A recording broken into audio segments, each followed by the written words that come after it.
So welcome back to the channel. So today I want to talk to you about water, drinking water. You got to have water, and you got to have clean water.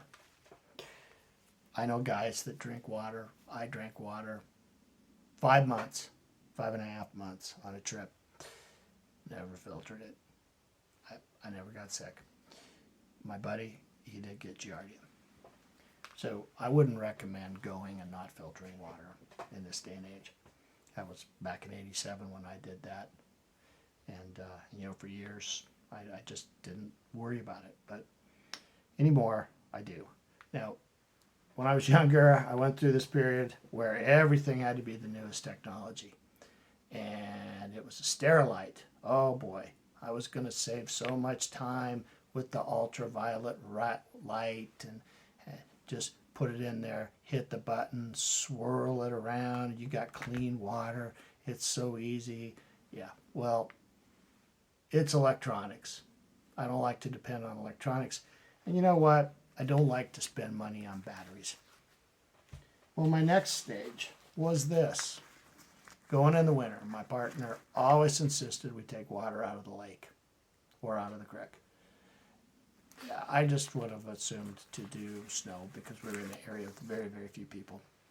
But this was a system that many municipalities use to actually purify their water. And it's, you unscrew this and you put salt in there, and then you put water, and you shake it up, and you hit the button, and it makes this little brew, and you dump it into the water, and within 3 hours, it has killed everything.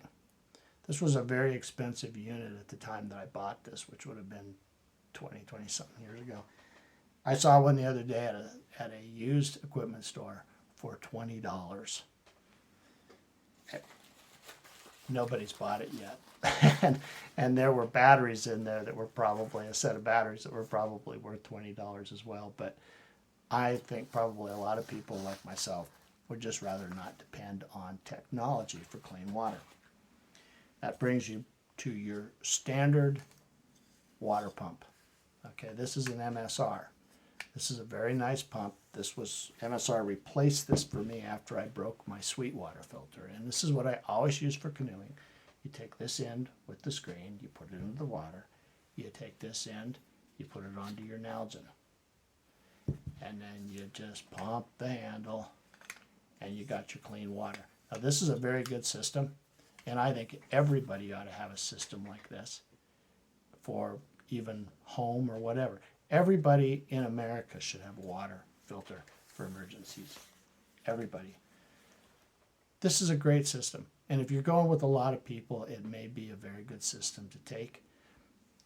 I don't take it anymore because of its bulk, although if I were to camp in my vehicle, which I just pretty much don't do.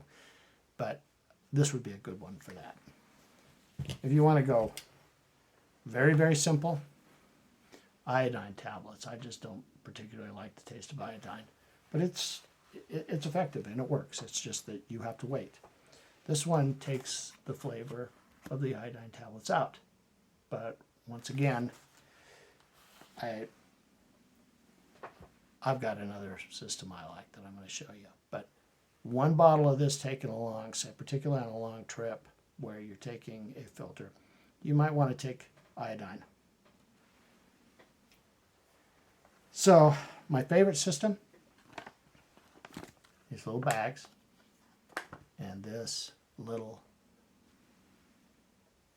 Sawyer Mini. That's what I like, the Sawyer Mini. It's tiny. You fill up your water bag, you screw this on, you squeeze your water bag, puts the water through the filter into your water container, and you're done. In the wintertime, if you're drinking water out of creeks and stuff a lot and not melting, just snow, this filter is so small, you roll it up in a Ziploc bag, tuck it inside your coat, and it will not freeze. Water filters freeze in the wintertime. So this is a great option because it's very, very small. I've used these filters on 2-week and 3-week canoe trips, no problem. They start to get plugged up. Okay, there's your flow arrow right there. You take the syringe and the tube they provide with you. You put it onto the barb on the flow end. You push water back through this, and it takes any of the sediment that's got clogged up. It cleans it out. Some people, my son, he feels that you should just throw these away every year and just buy a new one. They're $20. I don't do that, but he also said that he does tend to carry 2 filters. I only carry 1 filter, but if you're on long trips, you probably are best to take a new filter each time you go out. Now, the system that I just got, it's going to be for canoeing, is this 1 gallon Sawyer water container. It has a wide mouth. The problem with these small ones is they're a little harder to fill. I mean, it's doable, but it's a little harder. This would fill real nicely. This is the larger Sweetwater filter. I have actually never used it. It's something that I got way back before the Sawyer Mini, but this would be like, especially for group, this would allow you to filter water quicker. You hang it up from a tree. You just have the tube going down to your water container, and you don't do anything. You just let it gravity flow. Now, what I like about this particular container is you can take these type of push things that come with the small water containers, and people drink out of them and everything like that.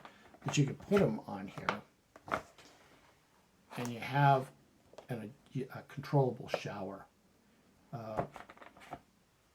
To me, on long trips, it's actually quite important to have a shower, because, especially if you're wearing poly, you really need it. You need to wash your clothes sometime, unless, some of the thru hikers never do. I was not like that when I did my thru hike.